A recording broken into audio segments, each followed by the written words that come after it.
The cargo ship, Perseverance, moved through space like a tired old worker heading home. Captain Taewoo sat in his chair, watching the stars pass by through the window. His ship was not beautiful or fast. It was just a box with engines, carrying medicine from Earth to the colonies. That was all humans were allowed to do in the galaxy. Carry things, fix things, stay quiet. His sister Haiwan was below deck, working on the engines again. She was always fixing something. The ship was 40 years old, bought cheap from a scrapyard. But Haiwan made it run like it was new. She had magic hands, Taewoo thought. She could make anything work. Jinho stood next to him, checking the navigation screens. He used to be a military pilot before the Galactic Coalition told humanity they could not have a real military anymore. Now he flew cargo ships and tried not to think about the fast fighters he used to command. Nexus Prime in 2 hours, Jinho said. Should be a normal supply run. Taewoo nodded. Nexus Prime was a huge space station, bigger than a city. It floated in neutral space where all the alien races came to trade. The Vren came there, tall beings made of living crystal that sparkled when they moved. The Olthari came too, gray-skinned creatures with big heads who could read minds. The Dravik warriors, covered in red scales and always looking for a fight. Dozens of other species, all more powerful than humans. Humans were the lowest members of the Galactic Coalition. Earth had joined only 80 years ago, and the aliens made it clear that humans were children in their eyes. Too young, too stupid, too emotional. Humans could have 7 colony worlds and nothing more. They could not build big warships. They could not explore freely. They could only serve the greater races and be grateful for it. Taewoo hated it, but what could he do? The Vren alone had weapons that could destroy Earth in minutes. Humanity had to bow and smile and say thank you. The Perseverance docked at Nexus Prime's outer ring. The station was massive, a wheel of metal and light spinning slowly in space. Thousands of ships came and went every day. Taewoo had been here 100 times. He knew which corridors to take, which aliens to avoid, where to get decent food. But today felt different. The docking port was too quiet. Usually there were cargo workers everywhere, aliens shouting in a dozen languages, machines beeping and moving. Today, there were only a few workers, and they moved fast, their heads down. Something is wrong, Jinho said quietly. Taewoo felt it too. The air felt heavy like before a storm. They walked into the main corridor of the station. More silence. The shops were closing their doors. Aliens hurried past without looking at each other. A Vren merchant was packing up his goods so fast that crystal sculptures fell and shattered on the floor. He did not stop to pick them up. "Captain," Haiwan's voice came through his communicator. "You need to see the news feeds, now." They found a public screen in the corridor. It showed a live feed from somewhere in space. A beautiful ship made of pure crystal, floating in the darkness. It was a Vren diplomatic vessel, carrying ambassadors to a peace conference. Everyone knew that ship. It was famous, a symbol of the Coalition's power and unity. Then another ship appeared on screen. An Olthari heavy cruiser, dark gray and shaped like a blade. The crystal ship fired first. Taewoo could not believe what he was seeing. Bright energy beams shot from the Vren ship and hit the Olthari cruiser. Shields flared up. The Olthari ship returned fire. More ships appeared, both Vren and Olthari, dropping out of faster-than-light travel. Within seconds, a dozen ships were fighting. The news feed switched to a Coalition Council meeting. Aliens were shouting at each other. A Vren counselor stood up, his crystal body flashing with anger. "The Olthari planned to exterminate us. We found proof. We acted in self-defense." An Olthari counselor rose, her large head trembling. "Lies. The Vren have been preparing for war for decades. We read it in their minds. They want to rule the galaxy alone." A Dravik warrior slammed his fist on the table. "If the great powers are fighting, then the old treaties are dead. We take what is ours." The screen went black. Then it came back on, showing different scenes from across the galaxy. Ships fighting, stations burning, planets going dark as orbital defenses fired. The Galactic Coalition, which had kept peace for thousands of years, was tearing itself apart. "We need to leave," Taewoo said. "Now." They ran back to the Perseverance. All around them, aliens were panicking. Some were running to their ships, others were fighting in the corridors, old grudges exploding into violence. Taewoo saw a small alien, one of the peaceful species, get knocked down by a Dravic soldier. He wanted to help, but Jinho pulled him forward. "We cannot save everyone," Jinho said. "Get to the ship." But Taewoo could not leave people behind. As they ran past the docking bays, he saw crowds of refugees pushing against locked doors. Aliens of all species, trying to find any ship that would take them. Many were small species, the ones with no power, no weapons. Like humans, they were at the bottom of the coalition. Now they were trapped. "Open our cargo bay," Taewoo ordered. "What?" Jinho stared at him. "Open it. We take as many as we can fit." Haewon's voice came through the communicator. "Brother, that is crazy. We do not have supplies for—" "I do not care. We are not leaving them to die." They got to the ship and opened the cargo bay doors. Taewoo stood at the entrance and shouted, "Anyone who needs escape, we are going to human space. Come now." The aliens rushed forward. Small ones, scared ones, families with children.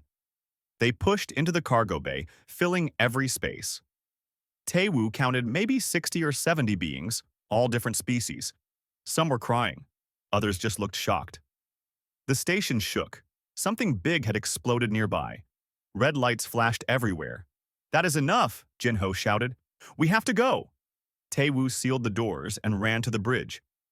Haewon already had the engines warming up. Jinho disconnected the docking clamps manually, not waiting for station clearance. Through the window, Taewoo saw a terrible sight. Two warships, one Vren and one Olthari, were firing at each other right above the station. Energy beams cut through the darkness. One blast missed and hit the station's central ring. The ring exploded in silence, pieces of metal spinning away into space. Thousands of beings had been in that section.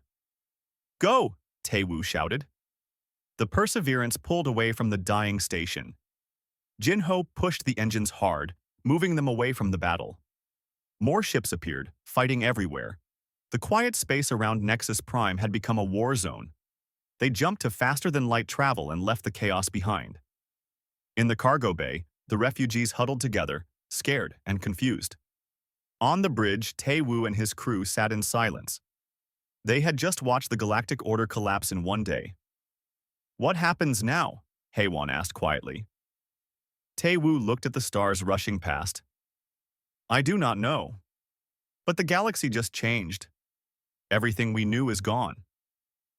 He thought about Earth, about the 7 human colonies, all sitting in space that would soon become a battlefield. Humanity had spent 80 years being careful, being small, being invisible. They had no allies, no powerful weapons, no respect from anyone. The great powers were fighting each other now. They would not care what happened to humans. But maybe, Taewoo thought, maybe that meant humanity could finally act without anyone watching. When chaos raged across the stars, maybe the small and the weak could find their moment. He did not know it yet, but that thought would change everything. The Perseverance limped into Earth orbit 3 days later. The ship's engines were overworked from carrying so much extra weight. The refugees in the cargo bay were tired and hungry, but alive. Taewoo had shared all the food they had. It was not much. Earth Command contacted them immediately. "Captain Taewoo, you are ordered to report to Geneva headquarters. The Terran Assembly wants to speak with you." Taewoo had never been to Earth Command before. He was just a cargo pilot. But these were not normal times. He left his ship in orbit, with Haewon and Jinho looking after the refugees. A military shuttle took him down to Earth's surface. The headquarters building was full of stressed people. Military officers ran from room to room. Screens on every wall showed the same terrible news. The galaxy was burning. The Vren and Olthari were destroying each other's colonies. The Dravic were attacking everyone, taking advantage of the chaos. Smaller species were being wiped out or forced to choose sides. And human space sat right in the middle of it all. They brought Tae-woo to a large meeting room. Inside sat the leaders of humanity. Admiral Sang-woo, commander of Earth's small defense fleet, stood looking at a map of the galaxy. He was an old man with gray hair and tired eyes. Next to him was a woman Tae-woo did not recognize. She was younger, maybe 40, with glasses and messy hair. She looked like a teacher, not a military person. "Captain Tae-woo," Admiral Sang-woo said. "Thank you for coming. This is Mi-kyung. She is a historian, an expert on alien civilizations." Mi-kyung nodded at him. Her eyes were bright with excitement, which seemed strange given how bad everything was. "Captain, you saw what happened at Nexus Prime," the Admiral continued. "The Coalition is dead. Within a month, maybe two, the fighting will reach human space. The Dravik already see our colonies as easy targets. They will come for us." Tae-woo's stomach felt cold. "Can we fight them?" "No." The Admiral's voice was flat. "We have 50 military ships. The Dravik have thousands. One of their battleships could destroy an entire human colony by itself. If we fight them directly, we lose. Earth dies. All of humanity dies." The room was silent. Tae-woo wanted to say something hopeful, but he had no words. Then Mi-kyung spoke up. "Unless we cheat." Everyone looked at her. She walked to the display screen and pulled up an old document. It was written in alien symbols that Tae-woo could not read. 15 years ago, I was part of a cultural exchange program. I lived with the Vren for 2 years, studying their history. They let me access their old archives, the records from before the Coalition was formed. I found something interesting.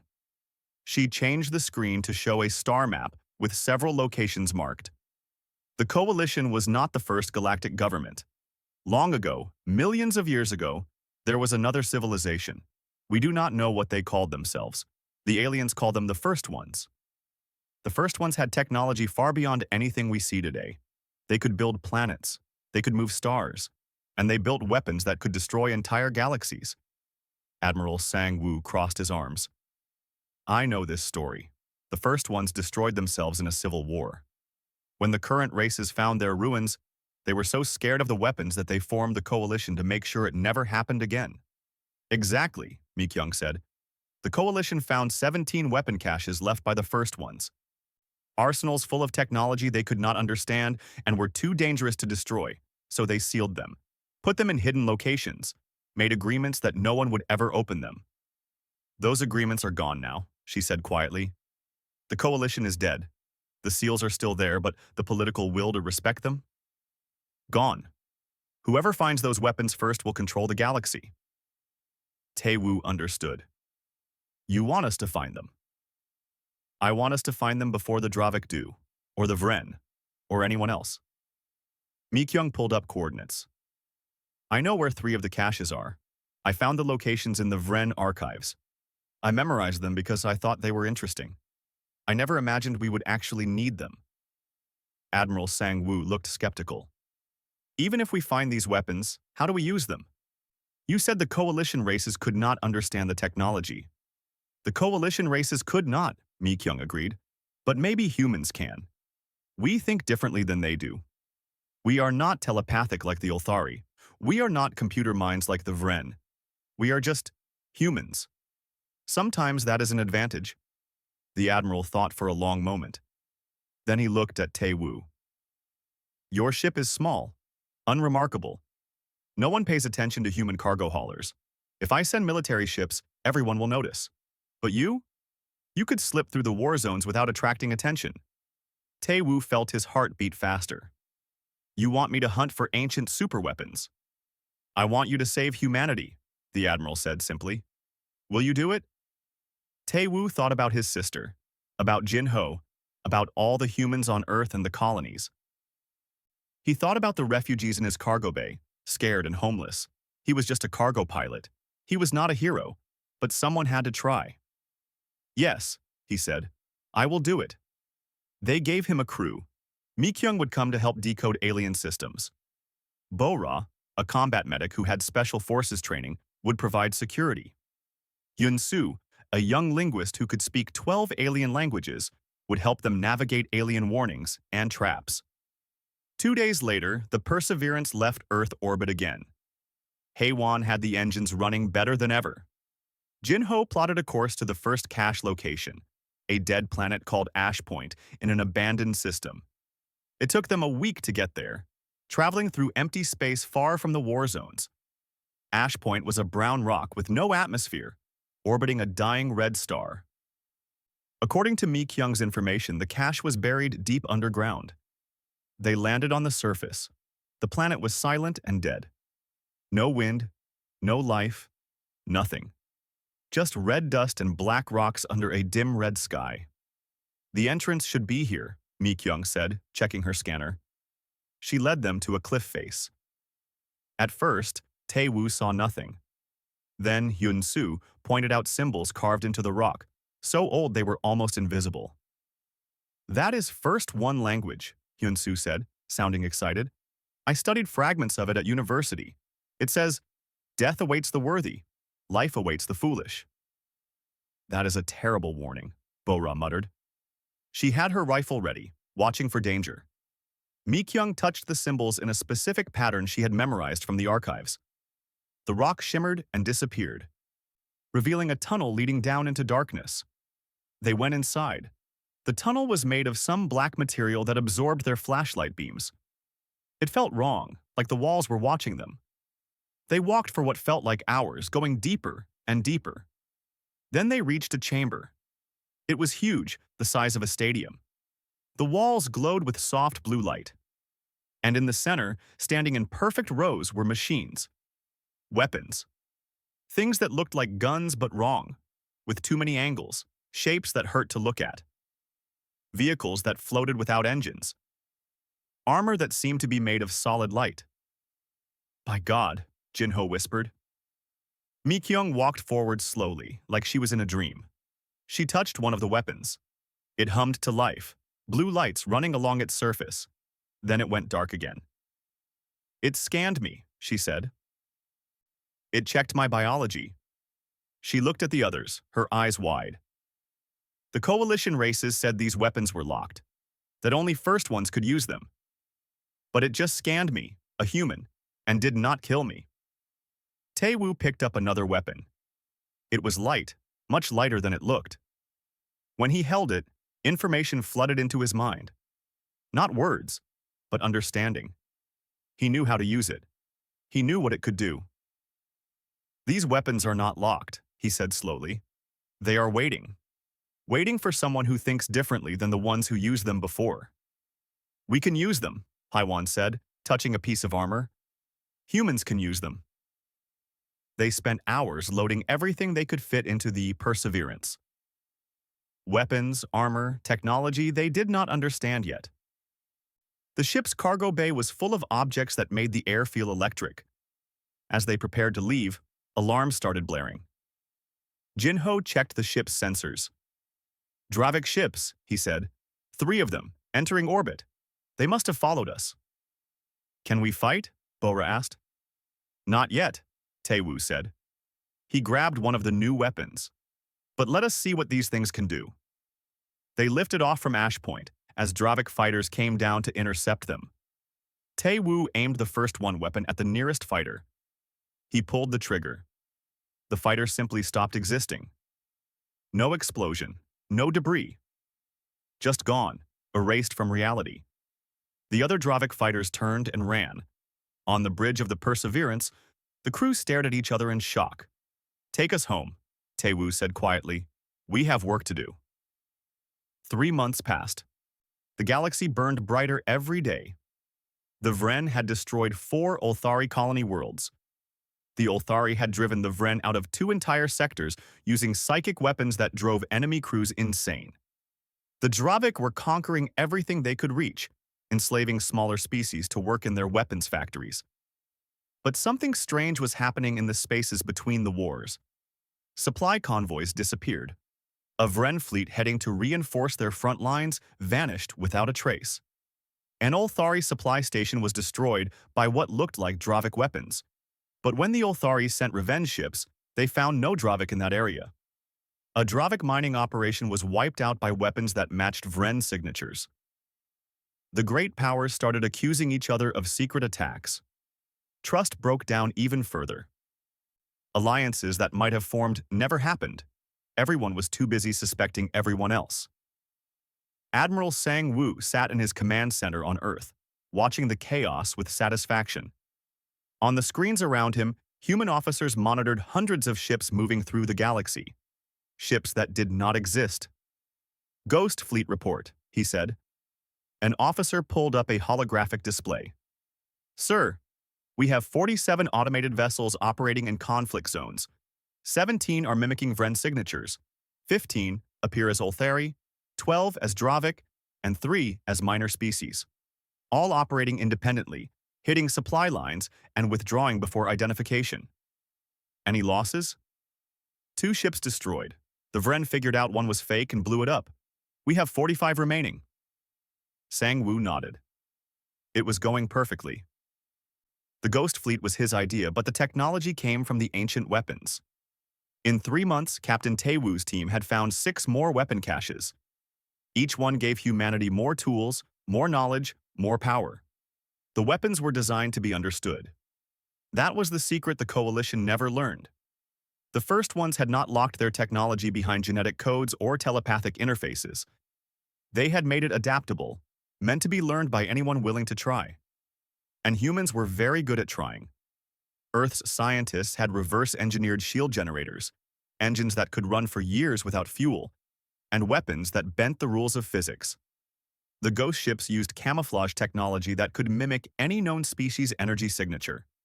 To scanners, they looked exactly like Vren cruisers or Olthari destroyers. Only visual confirmation could prove they were fake, and by the time anyone got close enough to look, the ghost ships were gone. But Sang-woo knew this could not last forever. Eventually, someone would figure it out. They needed to be ready for the next phase. Meanwhile, the Perseverance was halfway across the galaxy on another mission. The crew had changed over the months. They had seen things no human had seen before, fought in ways no one imagined. Tae-woo sat in his captain's chair, older and more tired than he had been at Nexus Prime.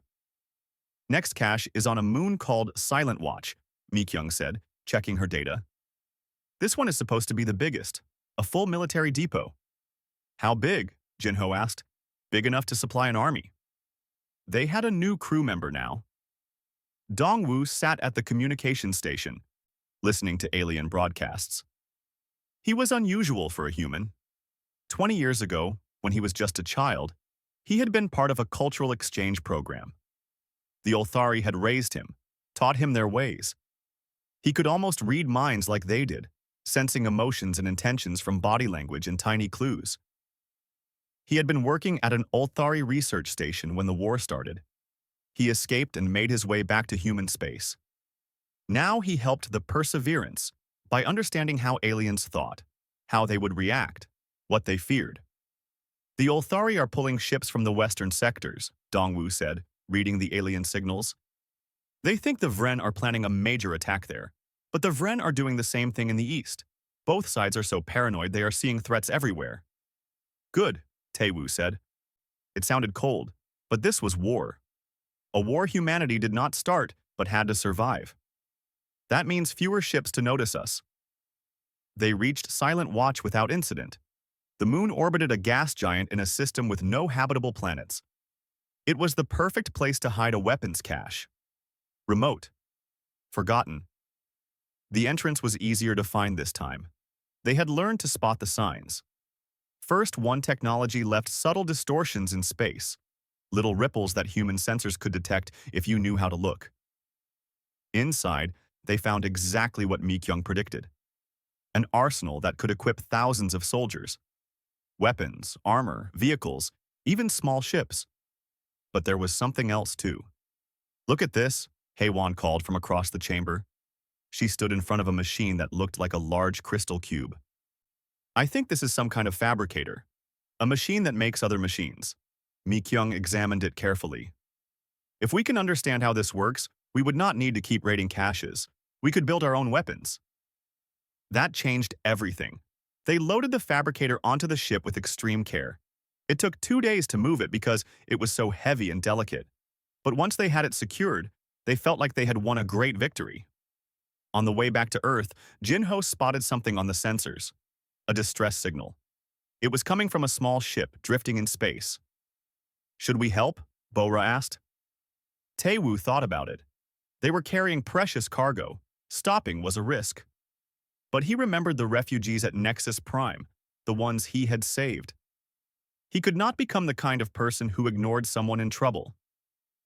"We stop," he said. The ship was tiny, a one-person scout vessel. It belonged to the Rythan, one of the smallest species in the galaxy. The Rythan were peaceful people, good at computers but terrible at fighting. Their whole civilization was being wiped out by the Dravik. They brought the pilot aboard. She was small, barely reaching Taewoo's waist, with soft gray fur and large eyes. She was terrified. "Please do not kill me," she said, in broken human language. "I was running. The Dravik destroyed my home colony. Everyone dead. I am alone." "We are not going to kill you," Taewoo said gently. "You are safe now." Her name was Kellis. Over the next few days, as they traveled back to Earth, she told them her story. The Dravik had come to Rythan Prime without warning. They wanted the Rythan to build computer systems for their war machine. When the Rythan refused, the Dravik started destroying cities. Kellis escaped in a scout ship but had nowhere to go. "All the strong races are fighting each other," she said sadly. "The weak races like mine are just getting crushed in between. No one cares about us. We are too small to matter." Taewoo thought about that. Humans had been told the same thing for 80 years. Too small to matter. Too weak to have a voice. Maybe it was time to change that. When they got back to Earth, Taewoo went straight to Admiral Sang-woo. He found the Admiral in a strategy meeting, surrounded by officers and screens showing battle reports. "Admiral, we need to talk," Taewoo said. "We have been thinking too small." Sang-woo raised an eyebrow. "Explain." "We are using the ancient weapons to survive, to make the big powers fight each other while we stay safe." "That is good. But what about all the other small species? The ones like the Rythan, getting destroyed while everyone else is busy? What about them? We should help them. Not because it is kind, because it is smart." Taewoo pulled up a star map. "Look at all the minor species, dozens of them. If we help them survive, if we give them hope, they will remember. After this war ends, they will know humanity helped when no one else did." Sang-woo studied the map. Slowly, he started to smile. "You want to build alliances. I want to build something better than the Coalition ever was. A galaxy where small does not mean helpless." The Admiral thought for a long moment. Then he nodded. "Do it. Take the Perseverance and start making contact with minor species. Offer them protection. Share some of the technology, not the weapons, but the shields, the engines, things that help them survive." "Some people will call that foolish," an officer said. "We should keep the technology for ourselves." "No," Sang-woo said firmly. "The Coalition kept everything for themselves. They hoarded power and look what happened. If we want to build something that lasts, we have to be different." Over the next months, the Perseverance became famous across the galaxy. Not among the great powers, they barely noticed. But among the small species, the forgotten ones, the humans became legends. The species that came out of nowhere to help when no one else would. Kelly stayed with the crew. She was brilliant with computers, even better than Haewon with machines.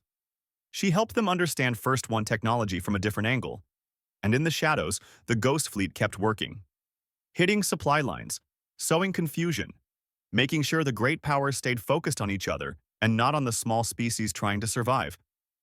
It was working. Humanity was not winning by being strong. They were winning by being smart, by thinking differently, by caring about the ones everyone else forgot. But Taewoo knew it could not last forever.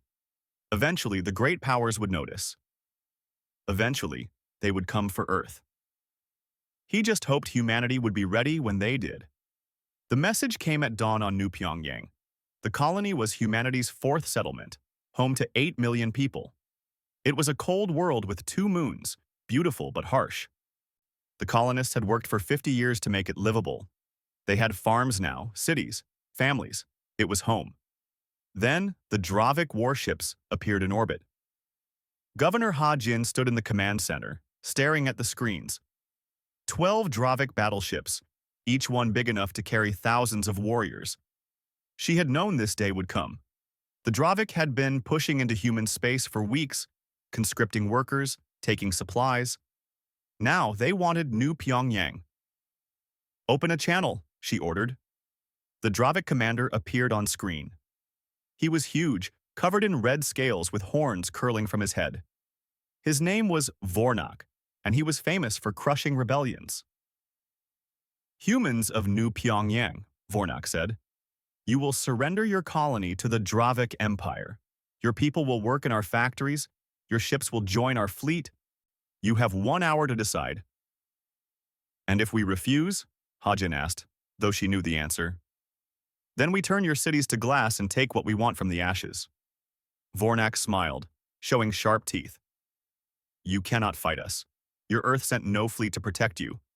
You are alone. Choose wisely." The channel closed.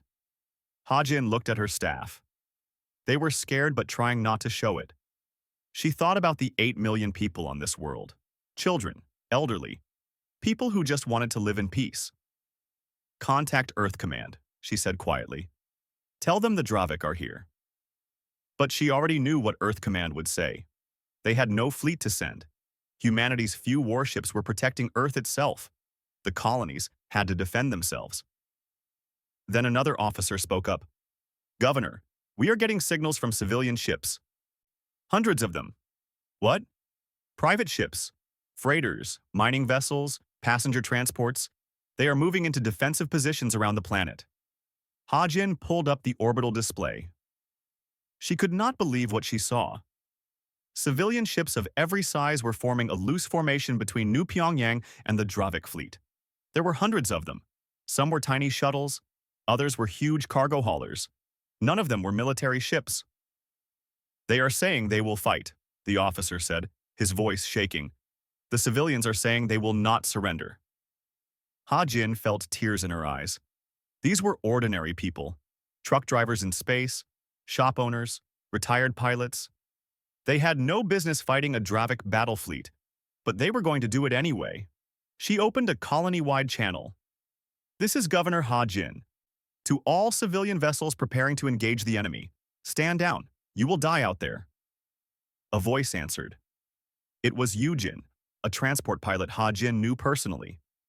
She carried passengers between the colony's cities. She had 2 teenage children. "Governor, we know the risks. But this is our home. If we do not fight, we lose it anyway. At least this way we choose how we go." Other voices joined in. A miner named Chul said, "We have explosives for breaking asteroids. I figure they work on Dravik ships too." A freight captain named Sunmi said, "My hauler has experimental shields from Earth. I always wanted to test them properly." Hajin realized what was happening. These people had been preparing. After months of watching the Ghost Fleet on the news, after hearing about Captain Taewoo's discoveries, ordinary humans had started equipping their ships. Not to be warriors, but to protect what they loved. "All ships," she said, her voice stronger now. "This is not a military operation. There is no chain of command. But if you are going to do this, do it smart. Use the asteroid belt for cover. Hit and run. Do not stay still. Make them chase you." The hour passed. Vornak sent another message. "Your answer?" Hajin stood straight. "New Pyongyang does not surrender. Come and take it if you can." Vornak laughed. "Foolish. You die now." The Dravik battleships moved forward. They expected an easy fight. A few civilian ships would run. Most would die quickly. Then the planet would be defenseless. They were wrong. The civilian ships scattered like a swarm of insects, moving in patterns no military formation would use. A mining ship got close to a Dravik cruiser and dumped its entire cargo of explosive ore into the cruiser's engine port. The explosion took out the engines and half the crew. Yujin's passenger transport, which should have been helpless, flew straight at a Dravik fighter squadron. At the last second, she activated shields no one knew she had. The shields were based on First One technology, gifts from Earth's research teams. The Dravik fighters crashed into the shields and shattered, but Yujin's ship was damaged. Atmosphere leaked from her hull. She could have run, could have tried to save herself. Instead, she aimed her dying ship at the Dravik command carrier, the one Vornak was on. "For New Pyongyang," she said calmly. Then she rammed her transport into the carrier's bridge at full speed. The carrier's entire command section exploded. Vornak and his officers died instantly. The Dravik fleet lost all coordination. The civilian ships pressed the advantage. A freight hauler with a mining laser cut a battleship in half. A small shuttle, piloted by a grandmother named Yunju, somehow got inside a Dravik ship's shields and set off an electromagnetic pulse that fried all their systems. Dozens of civilian pilots worked together, coordinating through old radio signals instead of fancy quantum links, moving like a school of fish around predators. The battle lasted 3 hours. When it ended, the Dravik fleet retreated. They left behind 4 destroyed battleships and thousands of dead warriors. The civilians lost many ships too. Yujin was gone, so were Chul, Sunmi, and 97 others. But New Pyongyang survived. The news spread across the galaxy like fire. Humans had beaten the Dravik, not with a military fleet, with ordinary people in civilian ships fighting for their homes. But the victory came with a price. It got attention. On the Vren homeworld, deep in their crystal palaces, the High Council watched the battle recordings. For the first time, they truly saw what humans had become. Not weak, not primitive, dangerous. Mi Kyung discovered the Vren's decision through her intelligence network. She burst into Admiral Sang-woo's office late at night, her face pale. "They are going to kill us," she said. "All of us." Sang-woo looked up from his desk. "Explain." "The Vren have a weapon built into their core world system, a quantum disruptor. It can tear apart the fabric of space itself in a targeted area. They used it once, millions of years ago, to destroy an entire sector of the galaxy. They have kept it secret ever since, only to be used if they faced extinction. And now, they see humanity as that threat. They are charging the weapon. In 3 weeks, they will fire it at our solar system. Earth, the colonies, everything within 10 light years will be erased. Just gone, like it never existed." Sang-woo felt ice in his stomach. "Can we evacuate? 8 billion people? No. We do not have enough ships. We do not have time." The Admiral sat in silence. After all they had done, all they had survived, it came down to this: an enemy they could not fight with a weapon they could not stop. Then Mi Kyung said something that made no sense. "We have to steal it." "What?" "The quantum disruptor, we have to steal it. Or at least, take control of it." "That is insane. The Vren homeworld has the best defenses in the galaxy." "Yes," Mi Kyung agreed, "which is why they will never expect us to attack them there. They think we are insects. Dangerous insects now, but still insects. They would never imagine we would dare strike at their heart." Sang-woo looked at her for a long time. It was a crazy plan. Suicide, really. But what choice did they have? "I will call Captain Tae-woo," he said. When Tae-woo heard the plan, he did not hesitate. "When do we leave?" "You could die," Sang-woo said. "You probably will die." "Admiral, I have been carrying refugees, stealing ancient weapons, and fighting aliens for a year now. Death and I are already good friends." Tae-woo smiled. "Besides, someone has to do it. Might as well be me." They assembled a team. Tae-woo, Haiwan, Jin-ho, Mi Kyung, Bo-ra, Hyun-soo, Dong-woo, and Kelis. 8 people against an empire. "This is not a military mission," Sang-woo told them before they left. "There are no orders, no command structure. If you want to back out, no one will think less of you." No one moved. "Then go," Sang-woo said. "Save humanity, or die trying." The Perseverance left Earth orbit, heading into the heart of enemy territory. On board, the crew was quiet. They all knew the odds. They all knew what would happen if they failed. But they also knew something the Vren did not. Humans did not give up. Even when facing certain death, even when all hope was gone, humans would fight. They would try. They would find a way or make one. The Vren were about to learn that lesson the hard way. Vren Prime was beautiful in a terrible way. The entire planet was made of crystal structures, towers that reached into space, gardens that glowed with inner light. 50 billion Vren lived there, their civilization's heart. It was the most defended place in the galaxy. The Perseverance approached it disguised as a Vren supply ship. Haywan had worked miracles with the camouflage technology, making their human vessel look exactly like a crystal freighter on every scanner. But if anyone looked with actual eyes, they would see the truth. "Stay calm," Dongwu said from the communication station. He was pretending to be a Vren pilot, using voice modification technology. "Act like we belong here." Vren security checked their identification codes. Codes that Kellis had hacked from stolen databases. Codes that should work, but might not. "Proceed to Docking Bay 742, the security officer said. "Deliver your cargo and leave." They were in. The docking bay was inside one of the crystal towers, deep in the planet's industrial sector. Tae-woo landed the ship carefully, trying not to shake. If they were caught now, they would die in seconds. The Vren had weapons everywhere, but the Vren were distracted. Their whole civilization was focused on the war, on victory, on the weapon that would destroy humanity and prove Vren supremacy forever. They never imagined enemies would come here. The team split up. Tai-woo, Jin-ho, Bo-ra, and Hyun-soo would create a distraction, drawing security forces away from the central power core. Mi-kyung, Hae-won, Dong-woo, and Kelly's would infiltrate the quantum disruptor control center. The distraction team moved through the crystal corridors wearing stolen Vren maintenance uniforms. They reached a power junction, and Bo-ra placed charges. Small explosions, nothing that would hurt anyone, but enough to trigger alarms. Chaos erupted. Vren security rushed toward the explosions. Automated defenses activated. In the confusion, the infiltration team slipped deeper into the tower. Mi-kyung led them through corridors she had memorized from stolen blueprints. The quantum disruptor was not just a weapon. It was woven into Vren Prime's entire infrastructure, drawing power from the planet's core. It had taken the Vren centuries to build it. It would take them seconds to fire it. They reached the control center. It was a massive chamber filled with crystalline computers, data flowing through them like light through water. Vren technicians worked at stations, monitoring the weapon's charge sequence. "It is at 87%, Dongwoo whispered, reading the displays.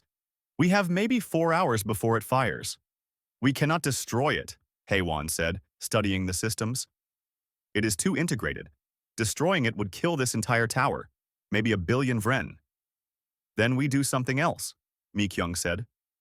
She pulled out a data device, something they had built using First One technology. "We reprogram it." Kellis plugged the device into an access port. Her fingers flew across holographic keyboards, typing in commands faster than any human could follow. Vren computer systems were complex, but Kellis had studied them for months. She knew their weaknesses. Alarms started blaring. A Vren technician had spotted them. "Intruders! Humans!" he shouted in shock. Bo-ra appeared in the doorway, her rifle pointed at the technicians. "Nobody move. We do not want to hurt you." But the Vren were already calling for security. They had minutes at most. Hae-won joined Kellis at the console, both of them working together. Human and Rythan, cooperating in ways the Vren had never imagined. The quantum disruptor's code was ancient, written in languages older than the Vren civilization. But it was also adaptable, designed by the first ones to be modified. "I can change it," Hae-won said, "but not to turn it off. The sequence is too far along. I can only redirect its function." "Then redirect it," Mi-kyung said. "Make it into something else." Hae-won's hands moved across the controls. The quantum disruptor had been designed to tear space apart. But at its core, it was just a massive energy transmitter. She could change what it transmitted. "I can make it into a broadcast system," she said. "Galaxy-wide. Every ship, every station, every planet. Everyone will hear the same message at the same time." "Do it," Tae-woo said over the communicator. "We are out of time. Security is coming." Hae-won made the final adjustments. The quantum disruptor's targeting system, which had been locked onto Earth's solar system, now pointed everywhere at once. It would fire in 2 hours, but Instead of destroying, it would broadcast. "We need to get out," Dongwu said urgently. They ran. Behind them, Vren's security forces poured into the control center, but too late. The changes were made. The weapon was reprogrammed. Nothing could stop it now. The team fought their way back to the Perseverance. Taewoo's group joined them, all of them tired and wounded but alive. Jinho got the ship moving before they even sealed the doors. Energy weapons fired at them, but Haewon had the shields at maximum. They crashed through the docking bay doors and into open space. Vren fighters pursued them, but the Perseverance was fast now, upgraded with first one engines. They jumped to faster-than-light travel and escaped. 2 hours later, the quantum disruptor fired. Across the galaxy, every communication system activated at once. Every ship's radio, every station's broadcast network, every planet's emergency alert system, and they all carried the same message. It was Admiral Sang-woo, standing in Earth Command, speaking to everyone in the galaxy. "People of the galaxy," he began, "my name is Admiral Sang-woo of humanity. For too long, this galaxy has been tearing itself apart. The coalition that once kept peace is dead. In its place, we have only war.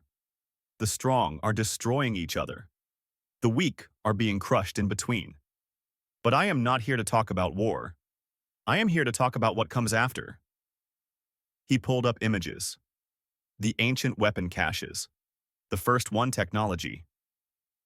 Humanity has found 17 arsenals left by an ancient civilization. We have learned to use their weapons.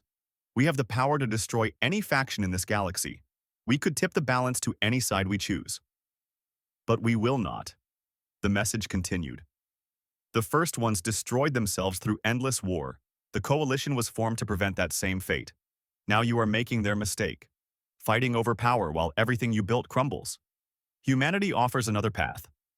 We propose a new agreement, not a coalition ruled by the strong, but a true alliance of equals. Every species, from the mightiest to the smallest, with equal voice, with equal rights, protected by laws, not by power.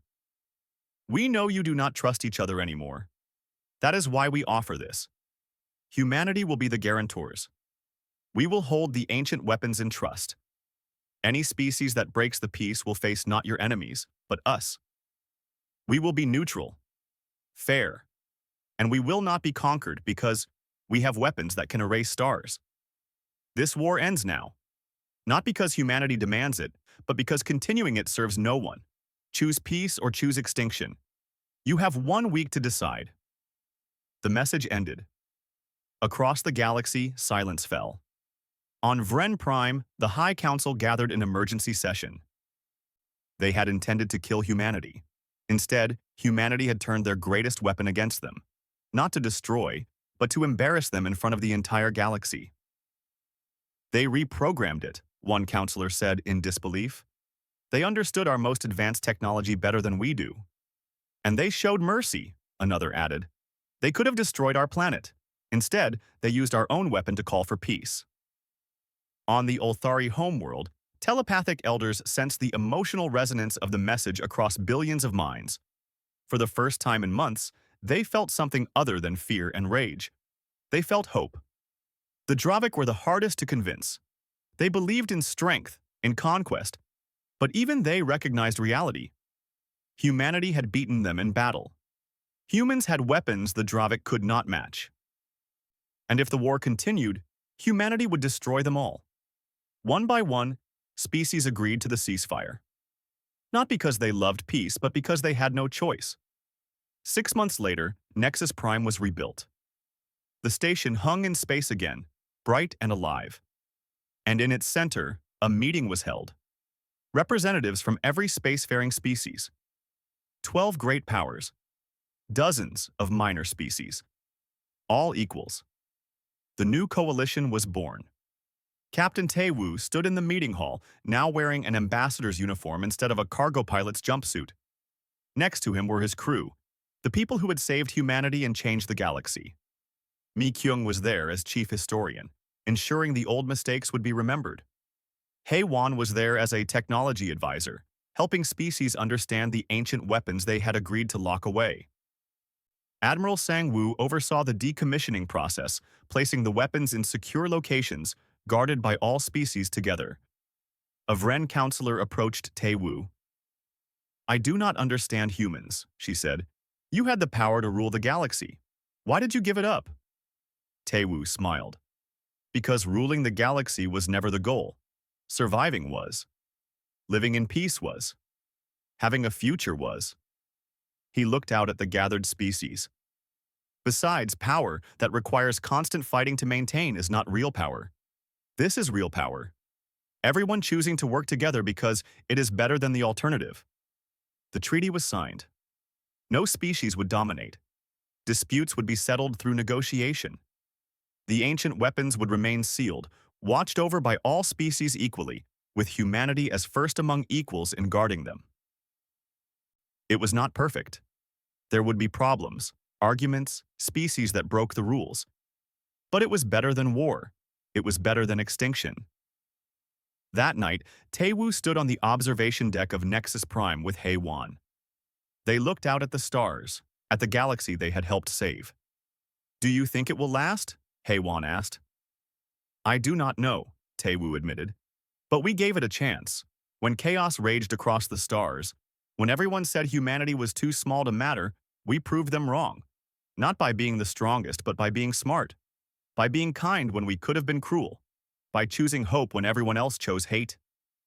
Hae-won smiled. "We did pretty well for a bunch of cargo pilots." "Yes," Tae-woo agreed. "We did." Across the galaxy, humanity's colonies grew. Earth thrived. And everywhere, on worlds both human and alien, people told stories about the species that came from nowhere. The small ones who became great not through conquest, but through courage. The ones who reminded the galaxy what peace looked like. Humanity had found their moment, and they had used it to build something better than anyone imagined possible. The galaxy would remember.